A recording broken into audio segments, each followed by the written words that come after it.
Welcoming everybody to the Courageous Possibilities podcast. And today with me, I have Dr. Pavini Moray. Welcome, Dr. Pavini. Thank you. I'm going to get my words right. I'm going to intro you with your bio to start with, and then I will actually share a little bit about why I reached out to you and why I'm excited to talk to you personally today. But Dr. Pavini Moray is a founder and author with more than 30 years of experience as an educator, activist, somatic coach, and serial entrepreneur. They support humans and organizations to evolve their communication and enjoy thriving relationships. Pavini's new book is How to Hold Power, a somatic approach to becoming a leader people love and respect. They are a queer, trans, non-binary human walking the glitter path of dancing bones, ridiculous delight, and old magic. And you can learn more at pavinimoray.com, which I'll obviously put into the show notes below. Welcome again. Super Thanks, excited to have you. This is Pavini's book. Excuse my like posty notes everywhere. Hope that comes the right way around. It looks back to front for me. Yes, I wanted to just quickly introduce before I dive into my kind of leading opening questions that Pavini was a workshop leader in a course that I did and actually educated me significantly in and around LGBTQ plus concepts, understanding and affirming gender identity, cultural humility, a number of concepts and words and phrases that I was not familiar with largely before those calls. And one of the things that really stood out to me during those workshops was your presence, this incredible way that you were teaching, guiding, sharing things that for many of us were new, or we really needed to be awoken to and enlivened to. And there was a lot of questions, and the way that you just held yourself, I was just blown away by, really, really moved by. And so before I even knew about the book, I was thinking I would love, love, love to reach out and just spend more time in your presence and actually get to experience that. Now, having read the book and understanding a lot more about the background of who you are and obviously why they invited you to come and do this workshop was your somatic and embodiment background. So having said all of that, I would love to open with, as this is the Courageous Possibilities podcast, what are some of the most courageous things, choices, decisions you've made in your life that you feel like have brought you where you are today? Yeah, I love that question. And I think that the thing that comes immediately to mind is the most courageous thing that I feel like I have ever done is I had a home VBAC, which is vaginal birth after cesarean. And I had, so I had my second child at home with a midwife and many helpers and people who were just really present and grounded and joyful. And it was, it transformed my whole life to move from a medical model of birth into a human model of birth, of like something that has been done for ages. It's just really within the last 100 years has shifted. And but it was really scary because everybody's like, but what if this, but what if that, but what if this? I lived about 30 minutes from a hospital and out in the country at that time, and was just really had to face a lot of fear about having a second birth when the first one had been very challenging and ended in cesarean, and then everybody else's fears and being far away and like all the things that could go wrong. And so I really went through a process with my midwife, and you might like this because I was so scared. But one of the things that she said was, sometimes courage lives outside of your body. And you don't actually have to hold the faith that you can do this because I can hold that for you. I know you can do this. And that was a kind of like a cinching moment in the process of my decision making. Because it was like up to the last minute, I was like, am I really going to do this? I'm really going to, what? And, but her saying that of like, I have faith in you. I know you can do this, really allowed me to be in my courage about it. So I would say that's like the most courageous thing I've ever done. And it was just such a like bodily courage, right? Like it's a process with, I mean, there's other things that I have done that have been courageous, speaking truth to power, being in certain situations that require, kind of on the street or in dangerous situations that require courage. But like personally, like that was because I had agency and choice in that, in making that. It wasn't like, um, it just has to show up on the spot, right? Like it's happening now and I have to respond. And so therefore courage is present. It was Mhm. like a very deliberate process of like, can I cultivate the capacity to be with this level of risk? And I did, and it was like so healing and transformative and amazing and powerful and like everything you want, everything you want from a birth experience. Mm. Yes. Thank you for sharing that on so many different levels. From the empowerment, or that, yeah, as you said, the agency and being allowed to like take your time with that choice and really feel, can I be with this risk when, as I'm actually really familiar with it because I had two babies both at home, so I got the pressure Oh, the first time around. yeah. Like everyone going, it's your first one, you should do it in the hospital, are you really sure about this, da, da, da, da, da. And I like, Yeah, I appreciate it's a different story when you've had one that's gone a little bit awry, and now it's even like, you get put in the high risk bucket, and then you've got more exactly. voices telling you Yeah. that this is not okay. um but yeah, that ability to, I kind of feel like I'm hearing in there, and please correct me if I'm wrong, like this ability to be with what you desire and find what's your truth. But then in your case, also having this beautiful person that was willing to help you and trust you and be that voice that could say, I know you can do this. Yeah. Yes. Yes. And I really am wondering there, this feels like it could be a lead in point to embodiment, to this years of somatic work that you've done to help people learn and sort of, oh, I took so many notes out of your book. Now I'm trying to find the ones that I particularly loved in all the tools and things that you teach in this book are just incredible, about just simply learning how to be in your body and understand it and hear it. And I'm curious if this might be a place where we could invite you to share a bit more about the way you teach embodiment and Sure. why that's Yeah. amazing. It's a great question. I mean, I think it's really important that we don't like create a culture of like pressure Mhm, around embodiment, right? Like mhm, that there's one way to be, and it's to have your attention in your body. And that's it, because people exit their bodies, exist as slightly outside or behind their bodies for lots of different reasons and good reasons. And so I have a lot of care for the circumstances that support not being embodied. So as a teacher of embodiment, it just feels really important to be inclusive of mhm, everybody wherever they're at, right? That like I don't think that like I think embodiment is a beautiful practice and it offers a lot. And there's so much that I feel is useful about it, and there's no mandate, right? So I just want to mhm, preface by saying that. mhm. Yeah. Um and also, I am a fat trans queer person, and culturally, um, those identities are not ones which embodiment is encouraged, right?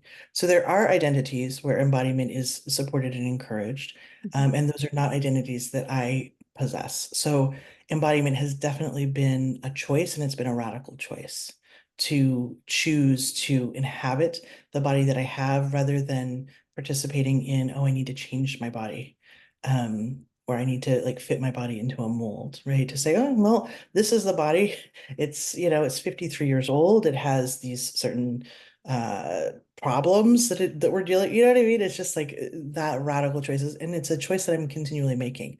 Like, Mm, am I going to put my attention on my inner experience or am I not? Right. And sometimes it's not, and that's okay.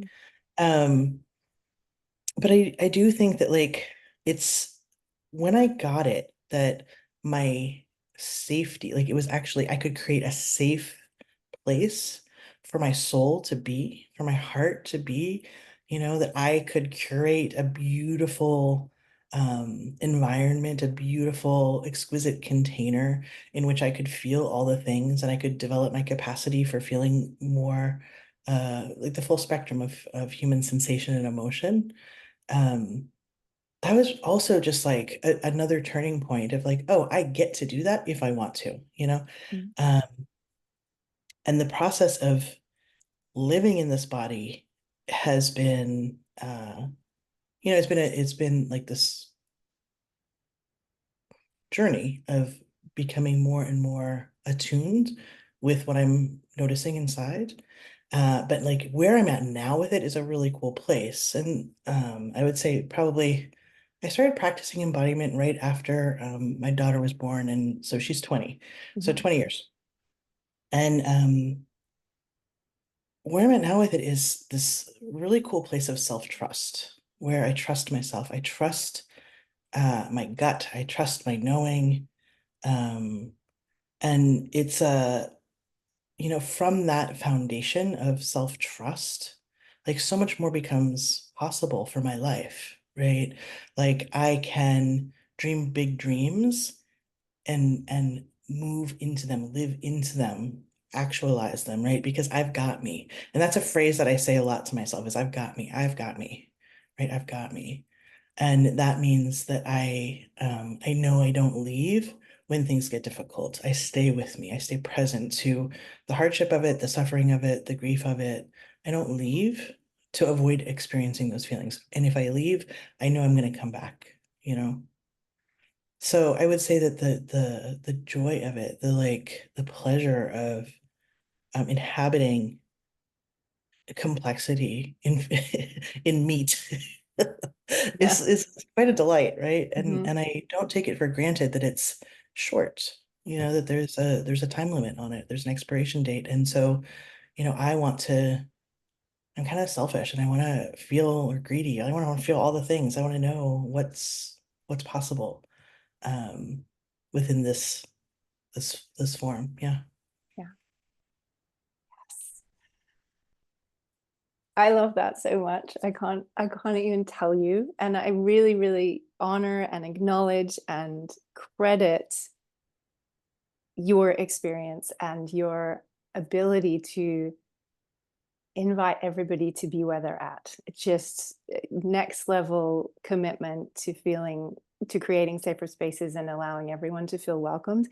And as this idealist that I am, I would love for every human on the planet to just love being themselves.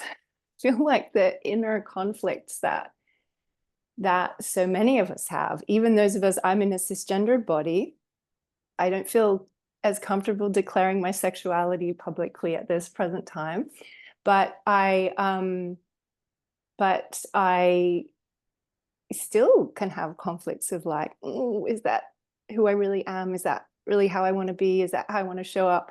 And and learning to keep, as you say, I've got me is so powerful for to be able to come back to, Mhm. and that reaching a place of trust and being able to make decisions that you're like, oh yeah, okay, I'm not making that for anybody else in this selfish way. I'm making that because that's what feels true for me, and I have to trust that it will work for everybody else in whatever the divine plan or magical way that this mystery works. um yes, yeah, I'm just celebrating and in awe of you for being such a role model of what's possible. and also in this beautiful way, allowing everybody to be exactly where they are in the journey. And you don't have to want this, and that's okay too. You do Absolutely. you, right? Yeah. Um, if you were to choose like one or two of the like actual practices that you kind of touched on in the book, I'm wondering if that'd be something that could be a starting place for someone that did want to experience or play with what is embodiment for, like, what does it feel like? Where would you start in that? I know we don't have like all day. This Yeah. is not a big workshop, but what would be what would be a tidbit that you might give someone? Okay, well, I'm just going to speak to what is moving through right now, Yeah. which is and is not an embodiment practice, but Mhm. it's the practice that I see having the greatest impact on humanity, like on our being able to um, come together and address the ecological crisis that we're facing, right? So, and what that is focusing on needs, focusing on personal needs, relational needs, collective needs, right? And so basically how I'm thinking about it is, and this is very much informed by nonviolent communication and internal family systems work, but that every behavior that we have is an attempt to meet a need, right? Every feeling we have is a judgment about a need, right? So needs are central to our beingness. And I've recently had the opportunity to spend time with two toddlers. And both of them are so clear on their needs, right? And it's just like, it's a need, I feel it, I express it, boom. There's no complication around it for them, right? So like my guess is that like on at some point in most of our lives, maybe not all, we had that clear connection back to needs, like what I need, right? What you need, right? And relationally, how I think about needs is that we're not in competition for resources to meet our needs, where we can be in collaboration to get everybody's needs met as much as possible, right? And what happens when we shift from that capitalist competitive mindset into a collectivist support care mindset, right? Of like, oh, and we can do this just in our partnerships. We can do it with our friends, right? Of like being like, oh, instead of it's like, well, I need um I need us to stay home this weekend so I can rest. And well, I need to have some socialization. And so how is that dyad going to say, okay, well, here's what you need, and here's what I need, and what could we do that would feel good to both of us to get as many of those needs met as possible?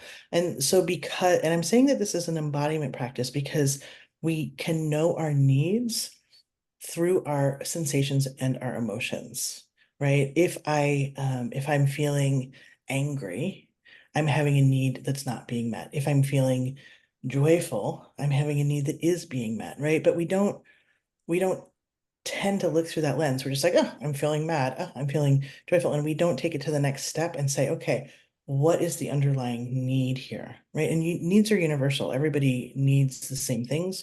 We have strategies for how we meet our needs and those strategies are preferences, right? But like getting to those underlying needs and that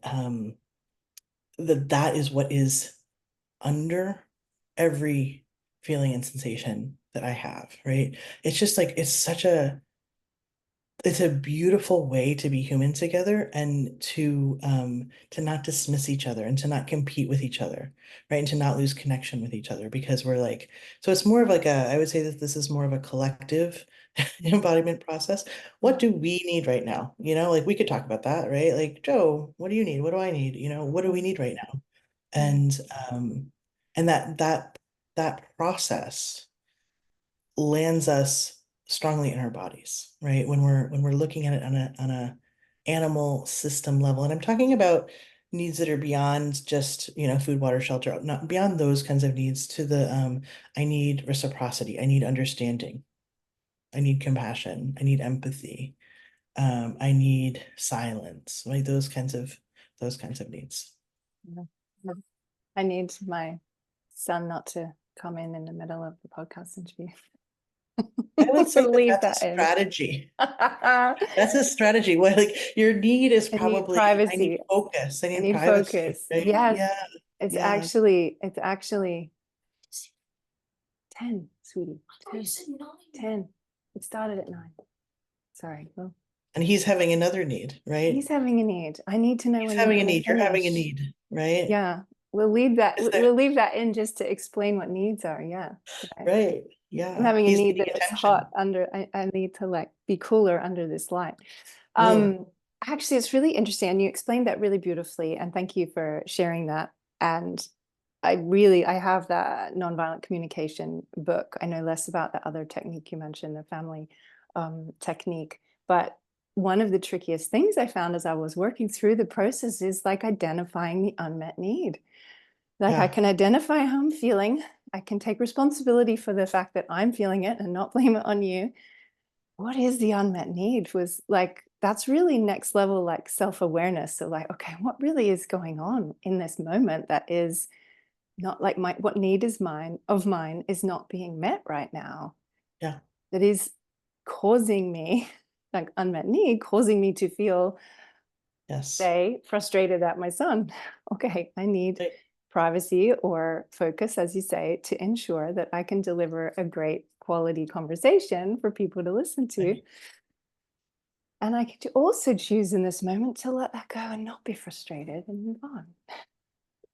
Yeah. And like I think that you mentioned a really good point here is like our need might not be able to be met in that moment. Right. Uh-huh. But there's something really potent about naming it anyway. Like, ugh, I really need privacy right now. I'm not getting that need met right now. I'm feeling frustrated because I'm not getting that need met right now. Mm. Like to just be with it, without, because I don't know about you, but I can kind of get dismissive of my needs of like, oh, I'm not going to get that thing, so therefore I'm not going to need that thing. And it just doesn't serve me very well, Mhm. I either get resentful or with someone else, or I get distant from myself. Like it creates distance between that feedback loop of like being able to identify what is it that I'm needing. So even if I'm not going to get that need right now, I name it to myself of like, Yeah. oh, sweetheart, you're Yeah. needing this, Yeah. I and it need does to take respond. courage. I need to respond to the need here quickly. He's still out for drinks. He'll be back soon. Still? Yes. Can you wait for me upstairs? I'll be back. I'll say goodnight when I'm done. Okay. Thank you. When do we get to talk about dolphins and manatees? Right now. Let's do it. Let's do that because I'm really curious about what you have to share. And but not to dismiss that because I totally also hear you on how easy it is to go, oh, I'm just not going to get that need that I really do. Like earlier, I wanted to lie down just for 10 minutes, get that reset, realize I just need to lie down and shut my eyes for 10 minutes so I can reset myself and find the energy to keep going. Yeah, And yeah, it was not going to work in that moment. And I had to let that be okay. But yeah, I hear you on how often we can dismiss the needs. And I respect what you're suggesting that we name it anyway. And yeah. okay, okay, yeah, Right. And beautiful. be with Thank however you. we feel about not having it met. Matt. Right. Yes, yes. There was one other piece in your book that really like gave me the chills. You know, when you read something and you sort of have known a concept and you dance around it, even talk about it yourself, and then someone explains it really, really beautifully. Like, aha. And it was about power. Before we go on to the dolphins, we definitely have Oh, to talk sure. about the dolphins. It was about power, and you had specifically talked about types of power. And it wasn't just the societal versus like formal. It was then when you got into the different ways of using power, Yeah. right? And the power over, the power under, the power with, but the one that really was like, I'd never heard it said so beautifully was this power within concept. And I think we're kind of talking a little bit around this today, but would you share the power within, which maybe isn't as self-explanatory as the other three perhaps are? Sure. I don't remember what I wrote though. Oh, well, let me just read what you wrote because it's really But we great. could just read it, yeah, because I don't remember it. But If like it's I can okay. also speak to it. What do you want to do? Do You can you want speak to to read it. Yeah. Wait, which do you feel comfortable? Because I can also read. I mean, it's a long thing, but it's also describing this as your personal power. And then, it? I can just speak to it. yeah, great. I think, because power is often seen as external, right? We often experience power coming at us in a variety of ways, right? Often it's hierarchical, right? We talk about power over. Um, so like our boss, our when we're kids, our parents, our teachers, religious authorities, yeah, our politicians, people who have police, people who have power over and can impact us in ways that we might not choose, right? That's power over. And then power under is using the power of like I would call it winning the oppression Olympics, right? Of like I am the biggest victim, and from here I will take an action that will impact someone else negatively to demonstrate my power. But it's not particularly, I wouldn't say it's empowered, right? It's coming from a place of powerlessness, feeling powerless, but like also wielding a big stick. And Mhm. so like when people get often in cancellation, that kind of like in social situations when people get canceled, power under is being utilized, right? And then power with is when we're sharing power and we're talking about power and we're aware of power dynamics. And power within is the source of your own personal power where you like like we were just talking about, you really trust yourself, you trust your judgment, you trust your knowing. Your power is coming from both your experience and your self-connection, and also your connection with whatever it is that sources you, whether that's spirit or the earth, nature, whatever it is that is bigger than you that holds you in a good way, right? So that is kind of the container, and your power within is being able to be present and speak from what's now in the moment in a way that is skillful and connecty is how I kind of hold power within. If like I know I've got me, and I'll give you an example. I was at a friend's house yesterday and got there. She had pushed back the time by an hour to meet an hour later. I got there and she was working, and was kind of like in and out of our conversation and be like, oh, I just have to do one more thing. I just have to do one more thing. And I was kind of like, okay, okay. And then at some point I was like, wow, this isn't feeling great. I don't like this. This isn't fun. And how am I gonna address this in a way that keeps us connected, but also honors that like this isn't what I signed up for. I don't want to do this. And so I just said, hey, I'd like to check in with you and just see kind of what are your thoughts about when you might be done with this. And she was kind of like, well, she got a little defensive. She's like, well, we can, we don't have whatever.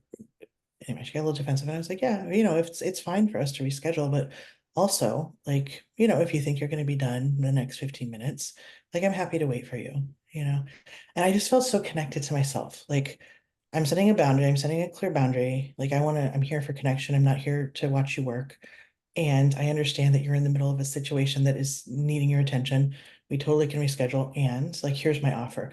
And it just felt really good to feel that power within me, right? Of like, I am not feeling resentful and I don't want to feel resentful, right? I hate feeling resentful. So I'm going to do Yeah. everything I can to not do that. But also like if I was like, hey dude, this is sucking. Like I came over here to see you and like you're not even paying any attention to me. Like Yeah. that would have created conflict. It wouldn't have gotten Yeah. me the result I wanted. So Yeah. like really being able to like be like, okay, what's the skillful move here that keeps us connected and keeps me aligned with my integrity, you know? Mhm. So that's how I hold like that was an example of me doing power with it. Yeah. Yes. Yeah. Yes. Yes. Thank you. Examples are good. There's so many Yeah. great examples in this book. I do really recommend it. I haven't, I there's some really great invitations to go and practice the tools and the techniques. It takes a little while to work through it, and so worth it. So worth it. I'm honor. In all honesty, I haven't finished all the practices at this time, but I'm excited to keep going. They might not be the right practices for right now then. Yeah, I read a couple and I was like, I don't think this is the right one. And as I kind of got further into the book, like, oh, I really want to do these So ones. just do the ones you want to do right now. Yes, yes. Um, can we do dolphins and manatees now, please? Yeah. So a need that I'm having is to focus more on my body and healing and health. And Mhm. I keep getting this call to be in the warm, salty waters with the creatures of the sea. And I've had a few experiences in the last year. I swam with the dolphins for a week in Bimini and in a very like beautiful consensual container where it was all about them. They swam with me. I should say that. I didn't swim with them. They swam with me per their consent. And like, wow, I learned so much from them about community, and about like how to be unapologetic about what you need and do what you need, but also like be very collectively minded and very loving. Um, so that was, really a lot of learning from them of like, okay, how can we do this in a way where we're all getting our needs met? And, not to say that they don't fight because they definitely had conflict, but like, there was also just so much play and so much sex and so much joy and love and like generosity. Mhm. Um, and the manatees, I've now had two experiences to be with them, and they are another kind of teacher of like nervous system regulation, right? Mm. Like deep presence, deeply regulated nervous system, so powerful. But like what they do is they just hang out in the water. They hang out, they eat, and they explore. And those are their three activities, their three main activities during the winter. And like, you know, and they're huge. I mean, they're probably a ton. They probably weigh a ton. If you haven't seen one, they are, 10 to 12 feet. They weigh a lot. They're slow but have a very powerful tail. Mhm. The thinking is like of the myths of mermaids is that they came from manatees because they look like mermaids with their tails, or mermaids look like them. Mm. And yeah, and just they're super playful, they're super curious, they're very gentle, and they're very like engaging. They want to engage with you. And this is in the wild, like this is not, but um but yeah, just this deep presence that's like super regulated. And so now when I am, feeling dysregulated, I just think about the manatees. I'm like, okay, be a manatee, be like a manatee. And yeah, so I'm super into super into them. And I think that the other piece that's important here is like developing connections with the water and with sea creatures is also developing a relationship with my body because we're made of salt water, right? We are the same stuff that they are. We are mostly water. We're in a process with water all the time. And so it takes embodiment to the level of the planet, like the planetary embodiment, right? When I'm thinking about it. And it makes it very difficult for me to distance myself from climate change and from sea level rise and sea temperature rise when I know that like, well, I have friends that are being impacted by this, but also that like I am the water, right? And so I think that where I am in my embodiment practices right now is just deepening into it's not even deepening, it's like expanding my awareness into um being embodied with others. That Mm. it's like a more collective embodiment. Yeah. Does that make sense? Yeah, I'm looking at yeah. the beautiful trees out the window and I'm like, oh yeah, right. the embodiment of others. Like it's like stage one is like get into the body and be able to feel and notice the body and have agency, right? And then the next piece of it is to embody with everything else, right? That it's not separate from me. Yeah. Yeah. Yes. Yeah. Yeah, it reminds me actually of other books that I've been reading recently, a book series that was written way back in the 90s called The Celestine Prophecy. And it kind of talks about breathing in beauty, like looking out at the world and seeing the beauty and learning to breathe it in, not because it's outside of us, but actually because it activates our own, like, kind of universal divine life force within us by just appreciating the Mm. beauty around us. And ultimately, it invites the idea that you can look at anyone, anything, and kind of see the beauty in Hmm. that, like see the divinity, if you are comfortable with spirituality words, you see the perfection in kind of everything. And it's easier with nature, right? It's easier with nature, but ultimately in other humans, in every human, in even in man-made structures, being able, it's kind of fits to the tantric tradition a little bit too, which I learned through the Vita program. But um, yeah, this ability to help us feel more alive. You used the word alive somewhere. Where did I write that down? It was really beautiful. It might have been in your, Yeah, I love that word.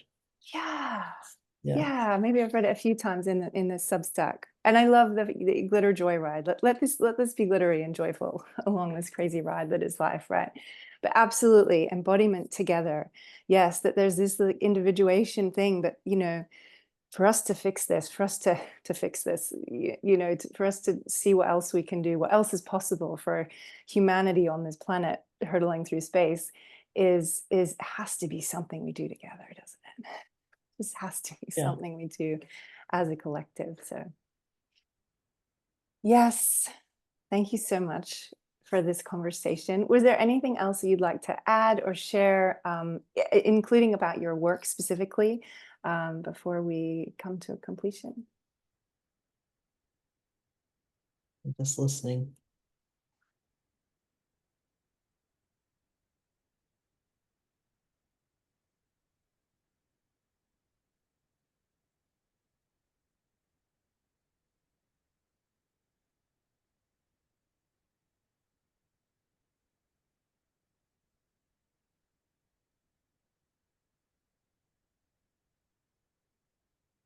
Yeah, I mean, what's coming is the knowing about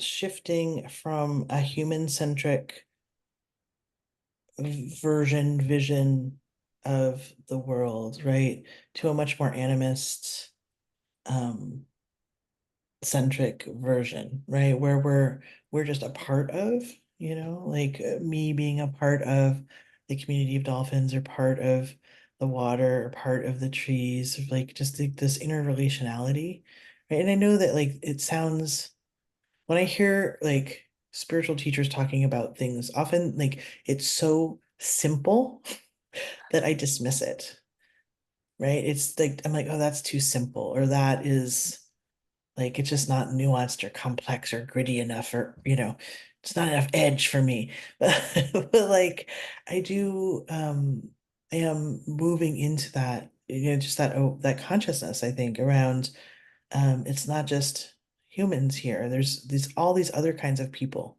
here, and so when we're thinking about our relationality, about our relationships with others, like to really consider like, oh, what is it to become a true collective, to because for example, the dolphins can teach us um how to love, right? Like they taught me how to have a different kind of love than I had known before. Like different people have different teachings that they embody, right? And that that sense of being part of being in a collective, a community with allows us to be the student of trees, the student of dogs, the student of dolphins. It's like we all have things to share and teach each other, is what I'm trying to say. And that Yeah. it's not just like humanity saves the planet, it's that like we get out of that mindset of humanity saves the planet and into the mindset of breathing in and out beauty, right? Of like, oh yeah, I am part of the beauty. I am the beauty. That tree is the beauty. That stone is the beauty, right? That we are in this just a much more relational way with everything, which I think is, kind of what I hear elders and wise ones, of whom I am not, um, Yeah. saying, right? Like it's about relationality. And yeah, so thank you, Joe. Thank you. Really, thank you for allowing the space to form that thought and feel like we came to a beautiful completion that offers a different kind of possibility, which is just such a beautiful thing to be able to seed into people's thought processes, and who knows where it will go and what it will do. And but it's been said and it is here, and I will share it. And I'm so, so, so glad to have had you here. Thank you so much for taking the time. And yeah, I look forward to seeing what else is possible on your career ahead. Thank you. Keep reading your Substacks. I'm enjoying them a lot. Yeah, I'm enjoying please them do. a lot. I know one of the things that's challenging about this book is it asks you to do something, right? And I love that you said, do the practices that feel good, that feel right now. I think that's why I love these other, like the Celestine Prophecy, because like a fictional novel. I'm like, oh, I'm taking in these spiritual concepts, but it's less is being asked of me.